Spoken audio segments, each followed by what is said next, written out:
Sure. So can you set it up for me just by saying, you know, we've been talking about an agency where there's a major transition trying to happen. Yeah, I mean, And what that transition represents. this is a pretty significant issue with a lot of agencies. Agencies are known for having names on the doors Right. and establishing credibility through those names on the doors.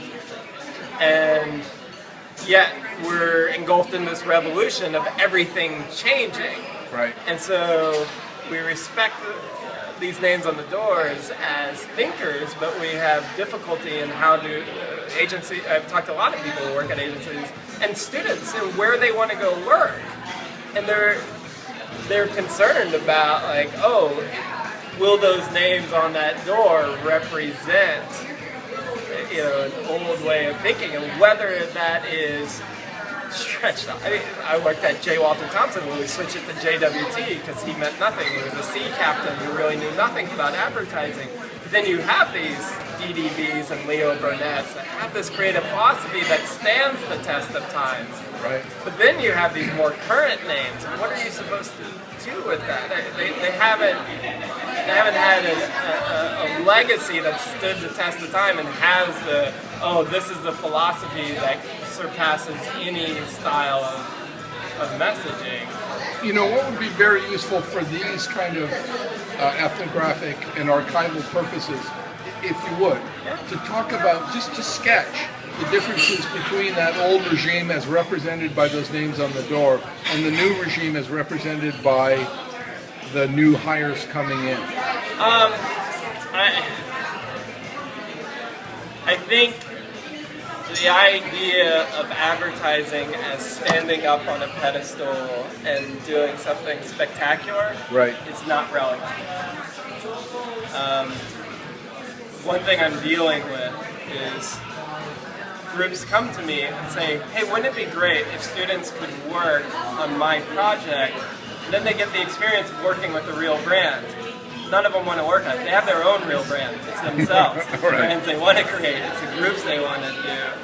And one of the things that most worry them is walking into a place where they think the purpose of advertising is showing off, look at this great thing I made.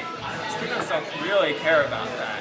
They love making great things, but they'll do it for themselves. They really authentically, you know, everything's about meaning. Everything's about how do I make people's lives better, rather than how do I make something that they go ooh and ah over. So the old regime is all about the client's product service. Right. And what they're trying to do is two things: make that thing spectacular in some way, and to make the maker spectacular, they get credit for having made the ad that makes the product.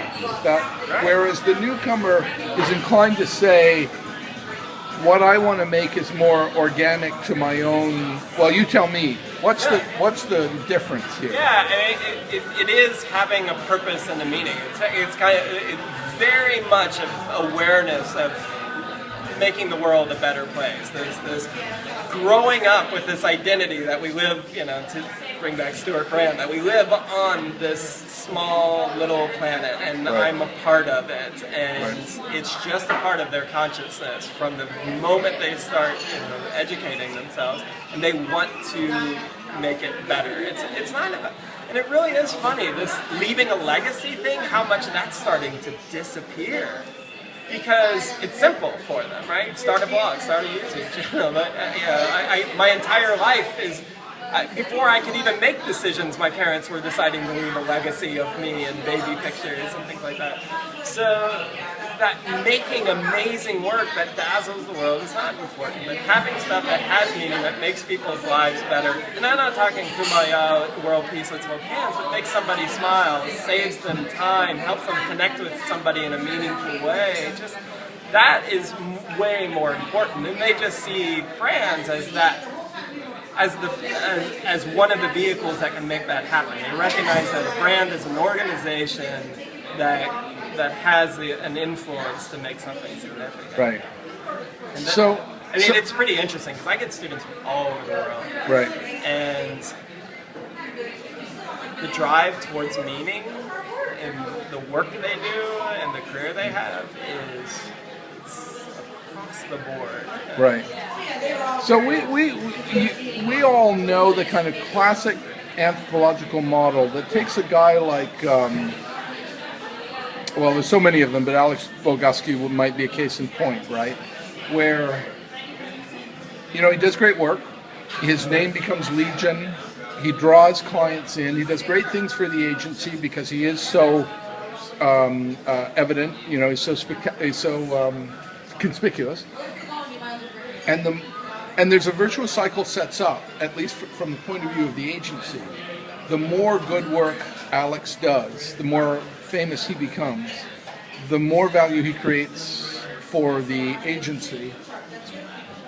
The more value he creates for the agency, the more notoriety, the more profile he creates for the agency. Everybody gets richer as Alex becomes a bigger hero. But then, of course, let's not talk about the outcome of this virtuous cycle. Eventually, he ascends to heaven and leaves the agency and, in effect, the industry. That'd be a fun thing to talk about all on its own. But you're telling us, I think, that in fact most of the people coming into the agency world are not interested in that kind of cult of me. They may have a brand me going on, which they build for their own purposes, but they don't want to be seen to be the person who created a spectacular brand and did great things for the agency. What happens to the agency that is brand driven in that way, that is celebrity creative driven in that way? So,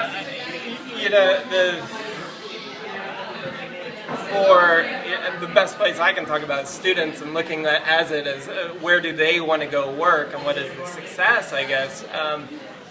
For them, if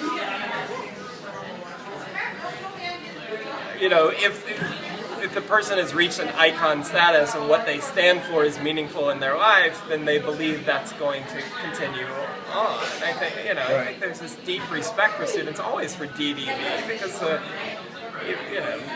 Birnbach might be misogynistic and might say some silly things, but ultimately his view of creativity was pretty outstanding, and it resonates with a lot of them. And so there's something about that brand that does speak to. It is funny how much people want to still go work at Crispin Porter Bogusky because of Alex's legacy, even though Alex is distant. Right.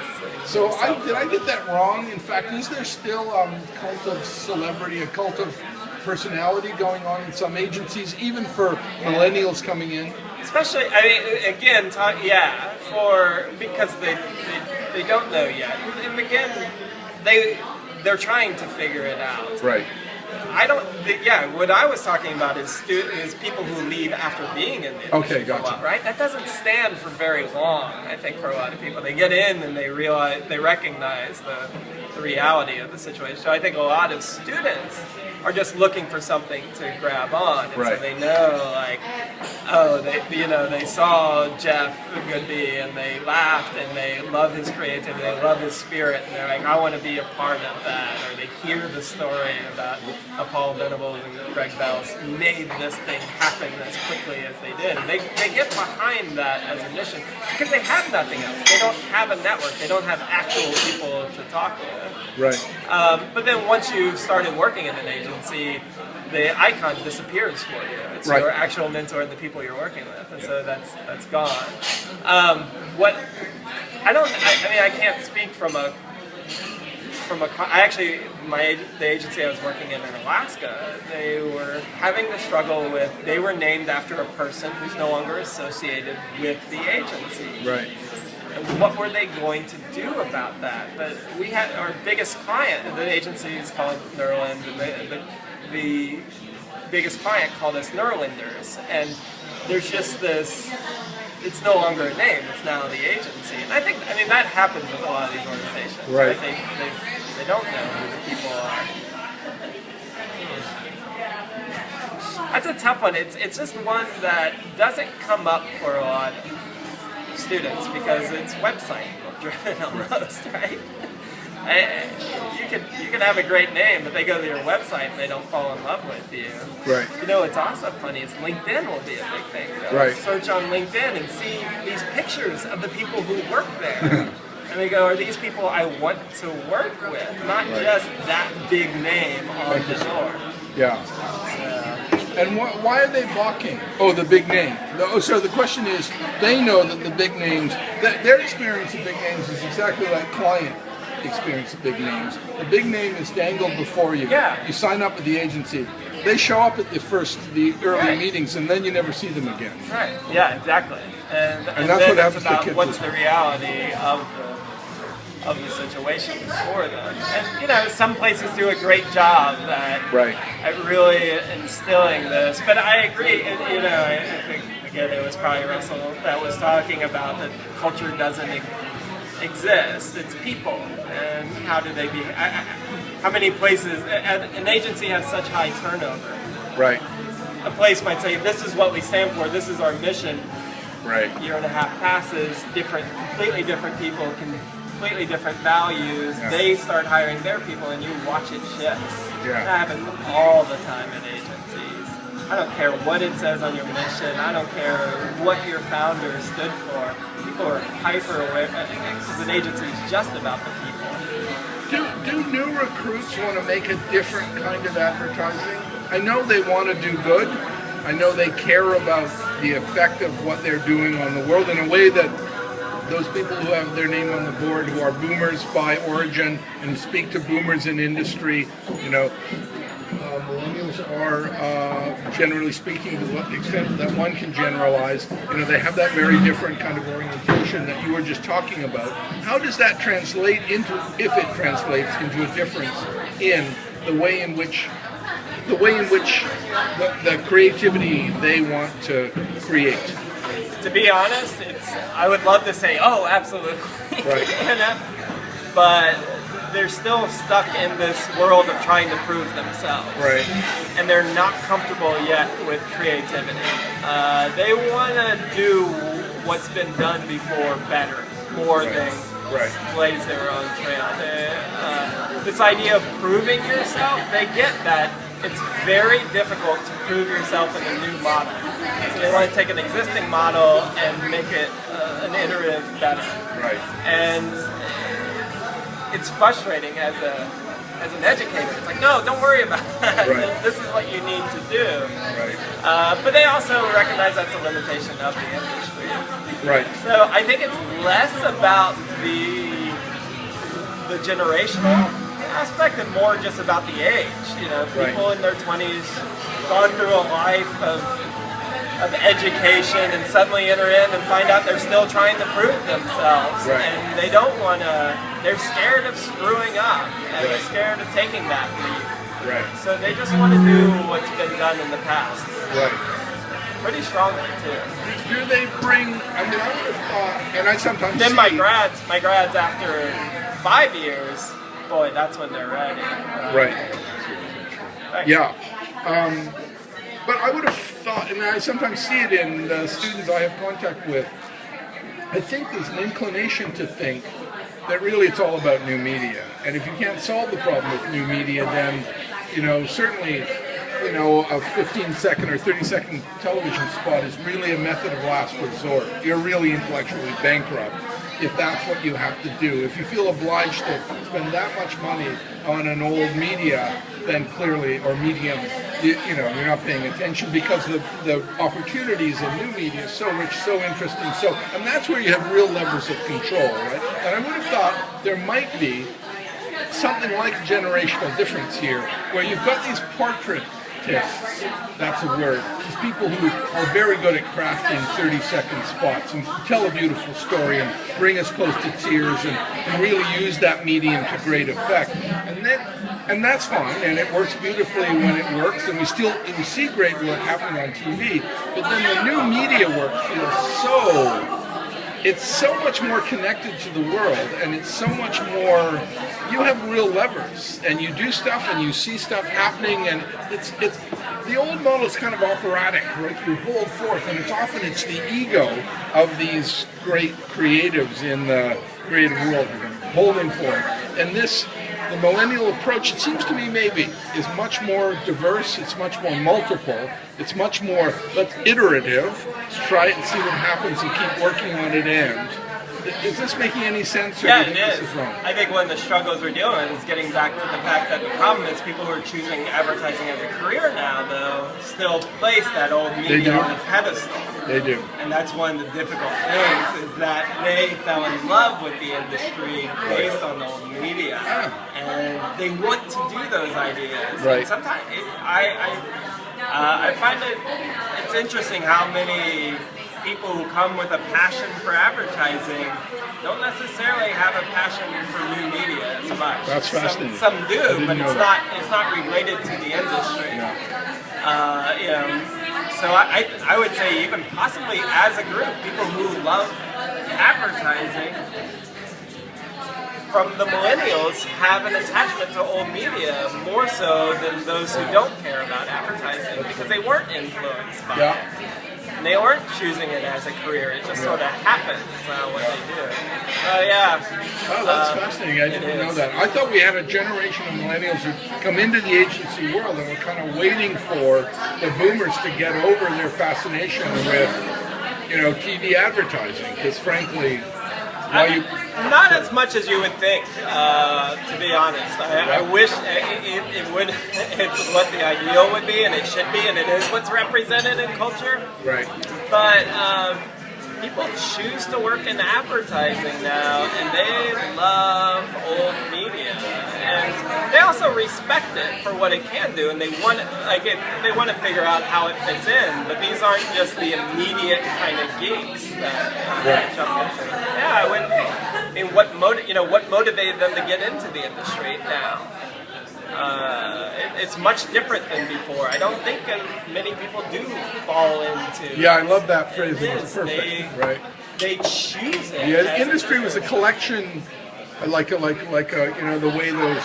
What are those things where you can throw a penny into these things and the penny spins until it gets to the bottom? The agency was just collecting all of these oddball creatives from every corner of the world. And it makes a difference when, in fact, and that meant that everybody brought diversity and oddity with them, and they enriched what advertising had to draw upon when ads were made. But you get people coming with the idea that they are advertisers and they want to make advertisements. It's a very different test bed from which to draw. Yeah, is that right? High school students will present advertising portfolios to get into college. It's like, wow, you thought about this way too much. I was going to be a physician, and then my dad told me, no, you're too divergent of a thinker. Don't be a physician. I ended up switching majors several times, ended up as an English major.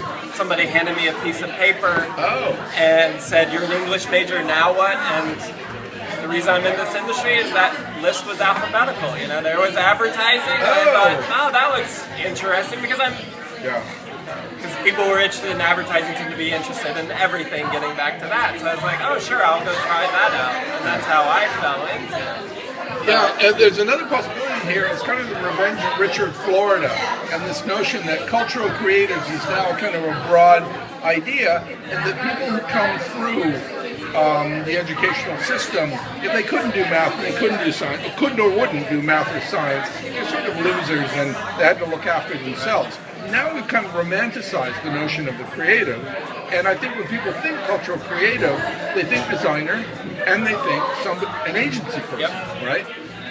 So you can see kids going, oh, you know what, I'm a cultural creative, now what? And they either go into design or they go into advertising. Yeah, and advertising's the easiest path. I mean, there is, especially with design, most graphic designers are a single person. There's still these organizations that take you in. There's a job board, and there's this organization, and you can go in and you can be a part of it and figure it out. And they hear about, people get hired and fired and leave and go, and they just walk into it and see what kind of happens for them. But yeah, it's like-minded people, like-minded individuals, the collection of misfits. Being here in San Francisco, that's, of course, we get that. Art school in San Francisco, this philosophy. But it is, and that's another thing that happens with advertising students. When you ask them, why did you choose advertising? I like people, I like creativity, and I want to make money. Right. And they're kind of hollow in that answer. You know, it's just like there isn't meaning behind it. Like these people that ended these oddities that ended up in the industry before. It can be as simple as those very three simple hollow statements. It's like, oh, you should do advertising. They end up in it without really thinking about what they want to do. Most people end up in advertising are, like right now, the students are the ones who can't decide what they want to do. So it's very easy to say advertising. Oh, you like everything? Advertising. How true or false is that notion that advertising or an advertising agency is a place where people really are freewheeling and creativity breaks loose and there is a genuine kind of... No, the deadline is critical. There's, the deal is you still, some agencies do it successfully, but it's only in parts. I mean, everybody knows that it's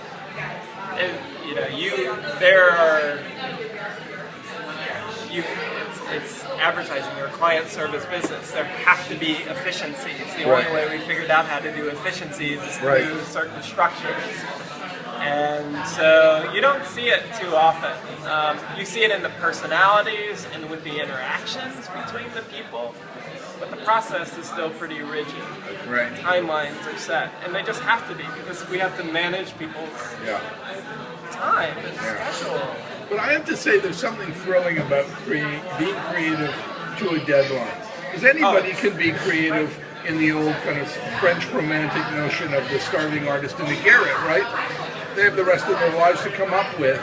But being creative under pressure when the clock is ticking and the client, you can see smoke coming out of the ears of the client,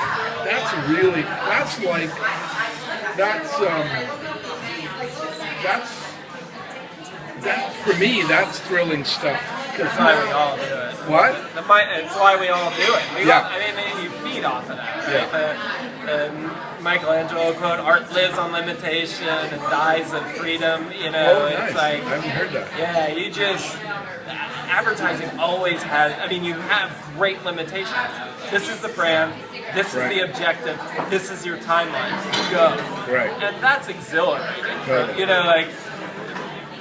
To think outside the box, you need the box. And so it's a really exciting industry to work in that you're immediately told. I mean, that's what a briefing is, right? That's your very first step.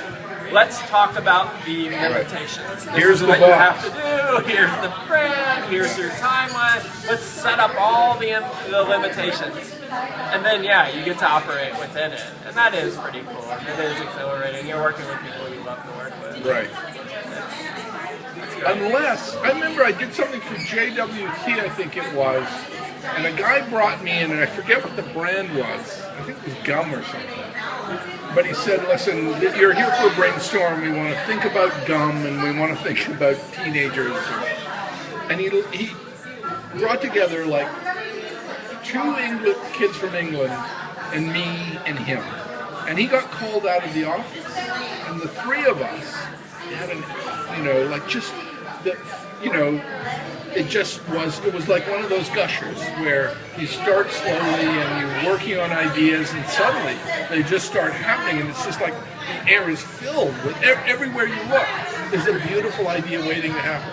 So he comes back into the room and goes and sees the kids. He's now the adult to children who are having a whale of a time, are dressed up in outlandish outfits and waltzing around the room, right, playing out fantastic notions. And his notion is, what the fuck just happened, and how can it have happened in my absence? Because I'm in charge of creativity here. He read us the riot act, and all the ideas crept away. And we were just kind of chasing him. We thought, what were we doing? And what's the matter with us? Right? We just totally kind of caved in the face of his disapproval. And later we thought, oh fuck, he just came in and killed a beautiful moment, right, where ideas were there for free. And anywhere you look, there was a great idea. So agencies always have, the thing I like, one of the things I like about the agency world is those people who come in to a room and do the opposite of this guy. And what they do is just give you permission to think and say anything you want. And they do it just somehow. They don't say that. They just come in the room and you think, oh. And you know who does this superbly is Faith Popcorn. Yeah. You know that? Yeah. And she just comes in the room and you think, I can get smarter and more creative and I can start now.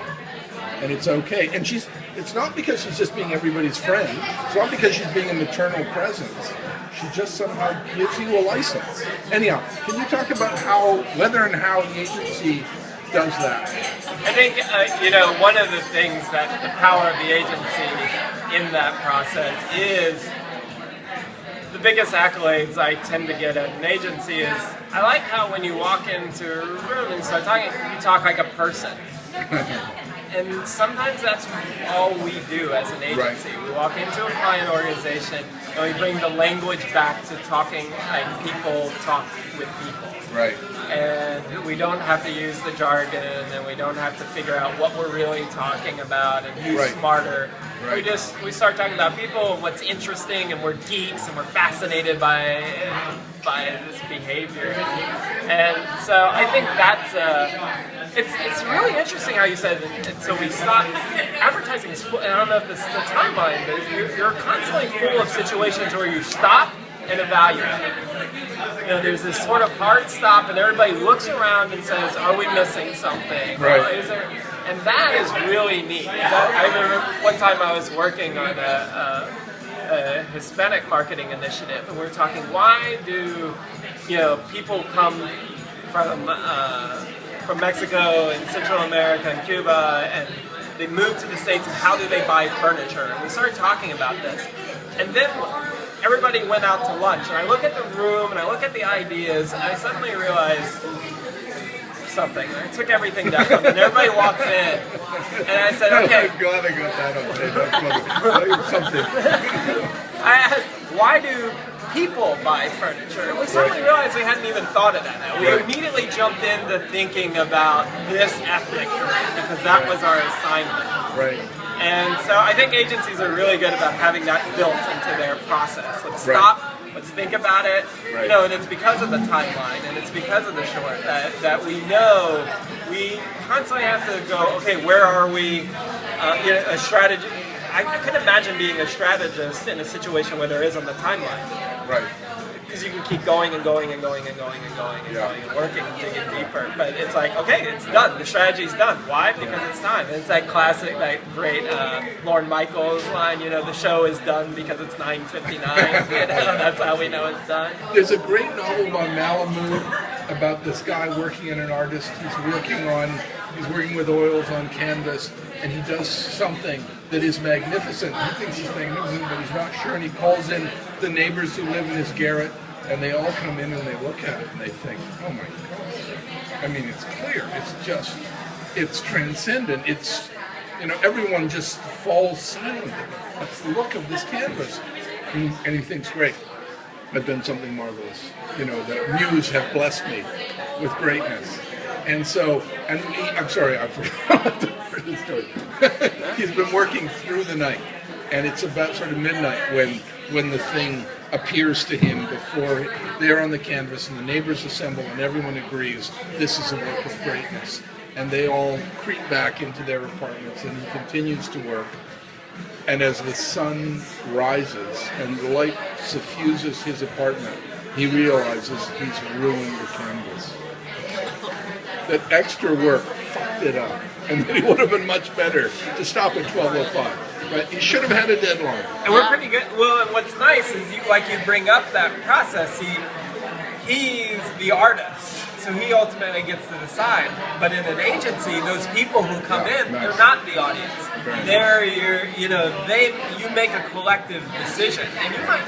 In agencies, and people will take it away from you. You yell at people, and you tell people, this is shit, this makes no sense. I mean, you crumple up stuff and throw it on the floor. It's pretty dramatic. It's going to be we'll have to edit around that. Sorry, the mosquito movement. So, and that's I don't think you see that in the organizations. Just repeat that point, sorry, because I did talk about it. Yeah, just the idea that when you put something on the wall that people are going to discuss what happened. You don't actually have ownership of it. It is a group decision, and everybody discusses it, and they're not afraid to yell about it, not afraid to crumple it up, throw it on the floor, not afraid to tell you it's awesome and good job and oh shit, I've never seen anything like that. And but also the idea of looking at somebody else's idea and saying, that's really interesting. I wonder if we use that aspect into your aspect. And the fact that I think it's the volatility of agencies that if you've worked in an agency for a while, you've had a friend get laid off because of losing a client. And so while there is a personal connection with your creativity, you understand all that matters is getting the best work in front of the client, because that's everybody's job. That's pretty intense in how that happens. So to that point, you know, it's like if somebody starts screwing up the work, they're like, you're screwing up the work, and it's regardless of their artistic decision, it's about the group and what the group decides, even though there is a hierarchy. So that millennial logic, if it is a millennial logic, has been implicit in the advertising agency for a long time. That notion that this is group activity. And we do our best work as a group.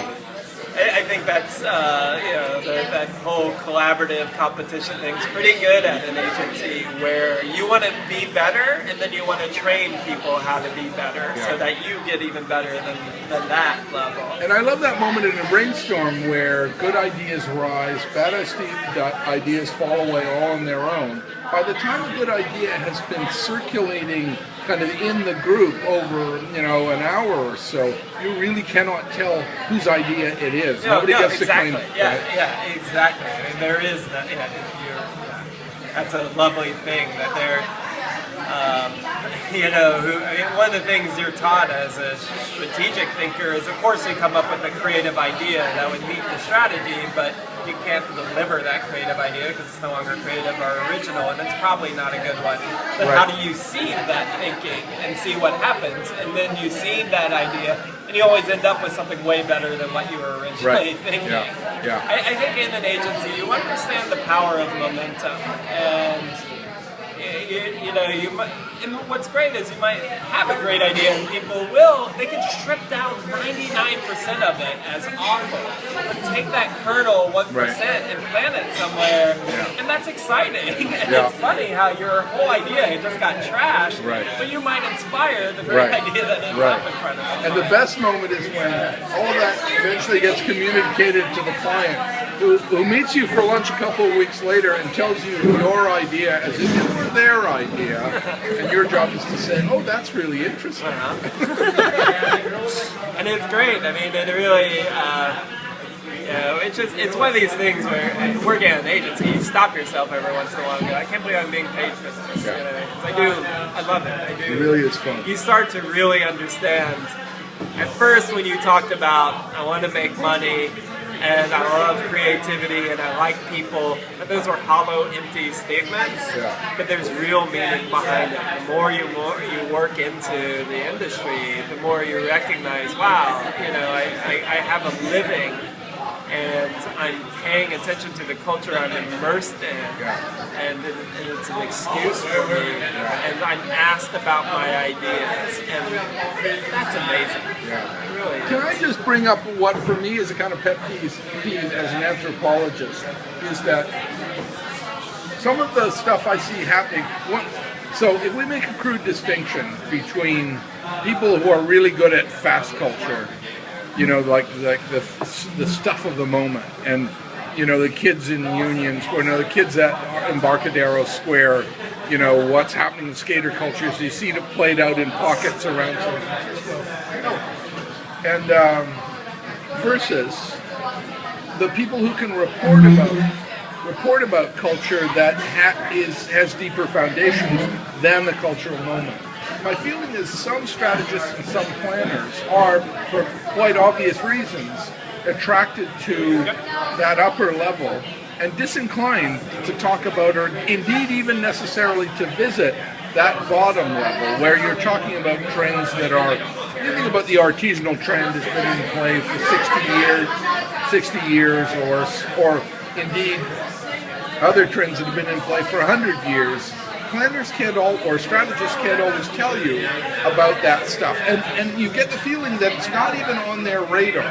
They're not calculating it. They're not tracking it when they make a plannerly decision. Yep. I think you're right. I assume and hope that that's where the direction's moving to, and that like Ray Inamoto just talked about moving away from 360 and into 365. It's not about getting messaging.